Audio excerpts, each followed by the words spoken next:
Excited this week about hopefully getting back in about as close to a regular routine as we possibly can with finals going on, probably to our game, prior to our game on Saturday against the Louisiana Monroe team that sitting there 3-1.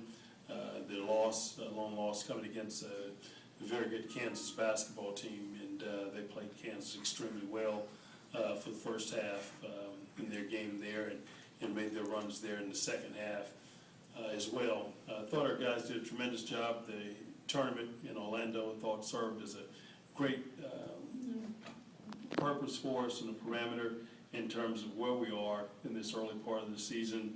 And as a basketball coach, excited to have an opportunity to go into the venue that we did, playing against three challenging basketball teams, and 3 games in 4 days was a good experience for our guys. And I thought overall they played really well, especially considering the circumstances. New basketball team, a lot of new guys, asking guys to play certain roles, and I thought our guys did a great job. And even after setback, after a second game, thought they did an excellent job coming back against a very good Butler basketball team that they had to concentrate, focus throughout against that team, and making the necessary plays really down the stretch to have an opportunity to win the basketball game coming home.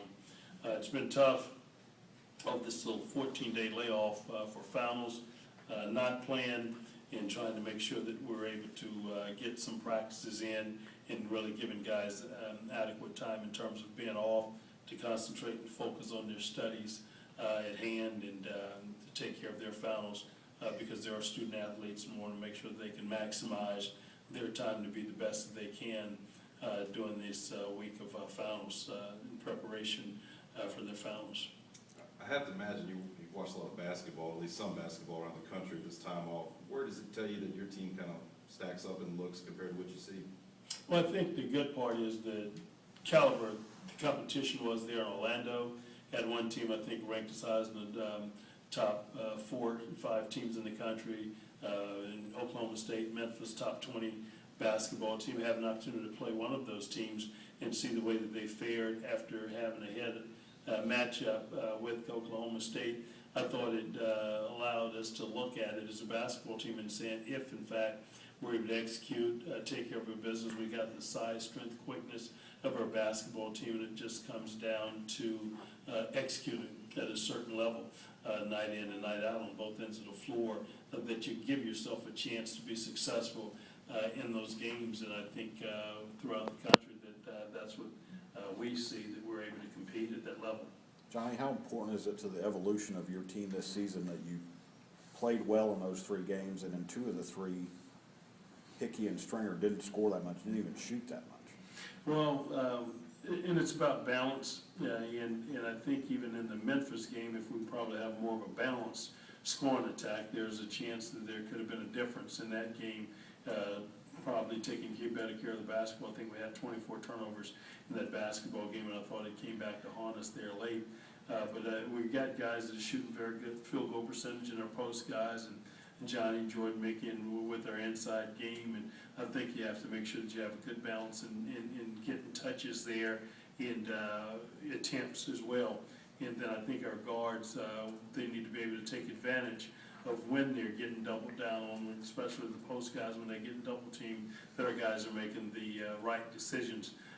Gap in the defense are making the right decisions in terms of taking the shots that we need. But it's important that we execute and knock those shots down against good competition as well. Is this beneficial for Jarrell in any way, that he can kind of catch up with the rest of the guys, health-wise, rehab-wise, and maybe practice time-wise? It's good for him. I think one of the things, high ankle sprain sometimes is something really hard to come back from. It really takes a while to get people comfortable back out there on their legs. And I think Jarrell has had an opportunity to go through that process. And we're hoping that we can eventually get him back to 100%. And I think just even through the tournament, we were able to see that he probably weren't full speed. And right now, he's probably still not at 100%.